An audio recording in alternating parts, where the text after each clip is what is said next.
आरोग्य आणि कुटुंब कल्याण मंत्रालयाच्या राष्ट्रीय धोरणात्मक योजनेअंतर्गत 2025 पर्यंत क्षयरोगमुक्त भारताच्या उद्दिष्टपूर्तीसाठी राष्ट्रपतींनी 9 सप्टेंबरला 2022ला पंतप्रधान टीबी मुक्त भारत अभियानाचा शुभारंभ केला.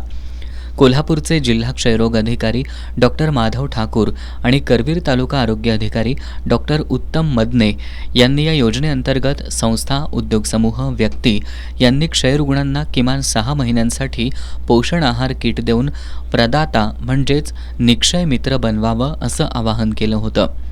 या आवाहनाला प्रतिसाद देत डॉक्टर डी.वाय. पाटील ग्रुपच्या माध्यमातून आमदार ऋतुराज पाटील यांनी 72 क्षयरुग्णांना दत्तक घेतले. बुधवारी रुग्णांच्या नातेवाईकांकडे हे पोषण आहार किट प्रदान करण्यात आले. यावेळी आमदार ऋतुराज पाटील, जिल्हा क्षयरोग केंद्र वैद्यकीय अधिकारी डॉक्टर परवेज पटेल, करवीर तालुका आरोग्य अधिकारी डॉक्टर उत्तम मदने, करवीर तालुका सुपरवायझर धनंजय परीट, दिया कोरे, जिल्हा समन्वयक एकनाथ पाटील, डी.डी. पाटील यांच्यासह रुग्णांचे नातेवाईक उपस्थित होते.